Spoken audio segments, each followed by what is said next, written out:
මේ බලපංකෝ බං. අවුරුදු දීමන ක්‍රෙඩිට් කාඩ් වලට 125යි ඩෙබිට් කාඩ් වලට 115යි. ඒතර බං කෑෂ් වලට මොකද ඩිස්කවුන්ට් නැද්ද? ඒ කියන්නේ මේක ණයටම ගන්නට කියන්නේ. ඔබට අත්දැකීම ඇති සිංහල හා හින්දු අලුත් අවුරුදු කාලෙට ක්‍රිස්මස් කාලෙට අපේ රටේ බොහොමයක් වෙළඳසැල් වල කාඩ්ස් වලට ප්‍රොමෝෂන් දෙනවා. ක්‍රෙඩිට් කාඩ් එකට ඩෙබිට් කාඩ් එකට මේවට ප්‍රොමෝෂන් දෙනවා. සමහර වෙලාවට මේ ප්‍රොමෝෂන් දෙනකොට සල්ලි වලට ගන්න කෙනාට කිසිම ඩිස්කවුන්ට් එකක් නැහැ. අනික් අතට ක්‍රෙඩිට් කාඩ් එකට 25ක 30ක ඩිස්කවුන්ට් දෙනකොට ඩෙබිට් කාඩ් එකට දෙන්නේ 10%යි 15යි. ඔබ බලන්න පුළුවන් ඇයි කෑෂ් වලට ගන්නකොට ඩිස්කවුන්ට් නොදී ඩෙබිට් කාඩ් වලට ගන්නකොට අඩුවෙන් ඩිස්කවුන්ට් එකක් දීලා ඇයි මෙච්චර ක්‍රෙඩිට් කාඩ් වලට ඩිස්කවුන්ට් දෙන්නේ කියලා. අද දවසේ අපේ කාර්යභාරය තමයි ඒ ගැන පොඩ්ඩක් කතා කරන එක. අපි ඉස්සෙල්ලම බලමු ඩෙබිට් කාඩ් එකක් ලැබෙන්නේ කොහොමද කියලා. ඔබට අනිවාර්යෙන්ම ඉතිරි කිරීමේ ගිණුමක් හරි ජංගම ගිණුමක් හරි තියෙන්න ඕනේ. ඒ ගිණුමේ මුදලුත් තියෙන්න ඕනේ.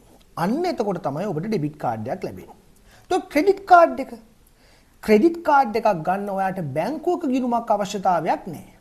බැංකුව ක්‍රෙඩිට් ලිමිට් එකකට ඔයාට මේ කාඩ් එක ලැබෙනවා. එතකොට මම අර ඉස්සෙල්ලා සඳහන් කළා වගේ වෙළඳසැල් වලින් බඩු ගන්නකොට ඩෙබිට් කාඩ් එකට හම් වෙන ඩිස්කවුන්ට් එක අඩුයි. 10%ක් 15ක් වගේ. તો ක්‍රෙඩිට් කාඩ් එක ලැබෙන ඩිස්කවුන්ට් එක වැඩි. 25ක් 30ක් වගේ. අපි දැන් බලමු ඇයි එහෙම බැංකුවක් අඩුවෙන් මේකටත් වැඩියෙන් මේකටත් දෙන්නේ කියලා. ඩෙබිට් කාඩ් එකෙන් බඩු ගන්නකොට කස්ටමර්ගේ ගිණුමේ සල්ලි වලින් අඩු වෙන්නේ. එතකොට බැංකුවට කිසිම වාසියක් ලැබෙන්නේ නැහැ. මොකද කස්ටමර්ගේ account එකේ සල්ලි තමයි මෙතන අඩු වෙන්නේ. අනෙක් අතට ඩෙබිට් කාඩ් එකෙන් බඩු ගන්නකොට මේක මිනිස්සුන්ට දැනෙනවා. ඇයි තමුන්ගේ ගිණුමේ සල්ලි අඩු වෙන එක මිනිස්සුන්ට දැනෙනවා. එතකොට මිනිස්සු හරි පරිස්සමෙන් තමයි ඩෙබිට් කාඩ් එකකින් බඩු ගන්න. අනෙක් අතට ඩෙබිට් කාඩ් එකෙන් බඩු ගත්තත් වෙළඳසැල බැංකුවට ගෙවන්න ඕනේ 3%ක විතර කමිෂන් එකක්. ඒ කමිෂන් එක කාටද බෙදෙන්න කියන්නේ මම අන්තිමට කතා කරනවා. ක්‍රෙඩිට් කාඩ් එකට ඇයි බැංකුව මෙච්චර ඩිස්කවුන්ට් එකක් දෙන්නේ? කස්ටමර් බඩු ගන්නේ ණයට. කස්ටමර් මේකට ගෙවන්නේ අනාගතයේදී. කස්ටමර් මේකට ගෙවන්නේ අනාගතයේදී නිසා අර ඩෙබිට් කාඩ් එකෙන් ගන්නවා වගේ එයාට දැනෙන්නේ නැහැ. එයා තමුන්ට ගන්න පුළුවන් උපරිමයෙන් ගන්නවා. මොකද එයා මේ වෙලාවේ සල්ලි ගෙවන්නේ නැති හන්දා. අනෙක් අතට මේකේ විශේෂත්වය තමයි මේ ගෙවීම කරනකොට ගොඩාක් කස්ටමර්ස්ලා සම්පූර්ණ ගෙවීම කරන්නේ නැහැ. උදාහරණයක් හැටියට එයා 1,50,000ක මිලදී ගැනීමක් කරා නම් එයා ෆුල් සෙටල් කරන්න නම් අනාගතේ 1,50,000ක් ගෙවන්න ඕන.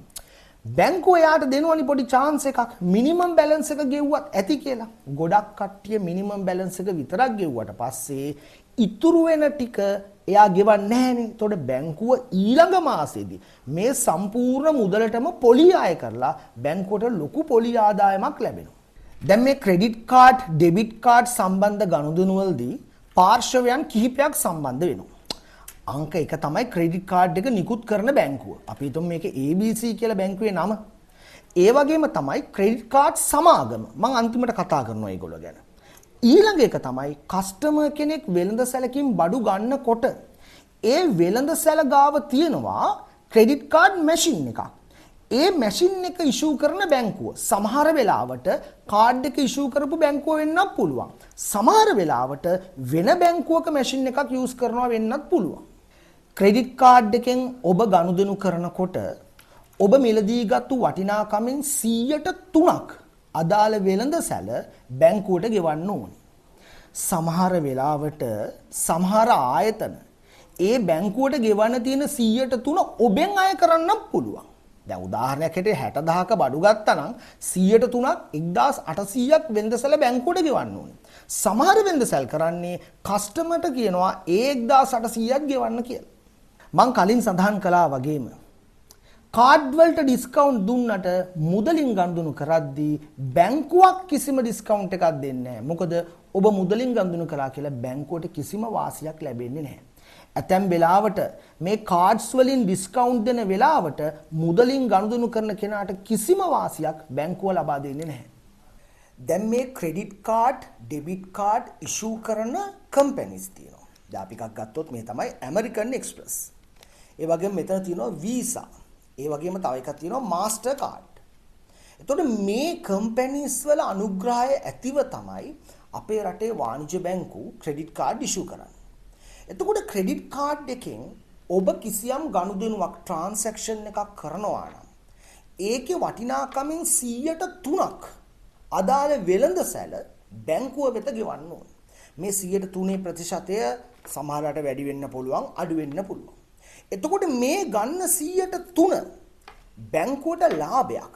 ඒ වගේම තමයි බැංකුව මේ 103 විවිධ ආකාරයෙන් කොටස් වලට බෙදනවා. ඒ 103න් කොටසක් බැංකුවට දෙන්න වෙනවා ක්‍රෙඩිට් කාඩ් ඉෂුව කරපු මේ වීසා මාස්ටර් වගේ සමාගම් වලට. සමහර වෙලාවට මේකෙන් කොටසක් බැංකුවට දෙන්න වෙනවා වෙළඳසැල පාවිච්චි කරන්නේ වෙනත් බැංකුවක ක්‍රෙඩිට් කාඩ් මැෂින් එකක් නම් ඒ බැංකුවටත් මේ ප්‍රතිශතයෙන් ගාණක් දෙන්න වෙනවා. ඉතින් මේ විදිහට ඔය 103 විවිධ ආකාරයෙන් බෙදෙනවා.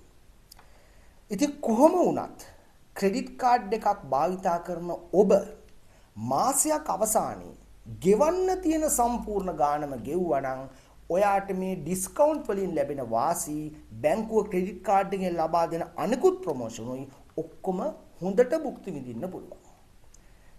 ස්තුතියි.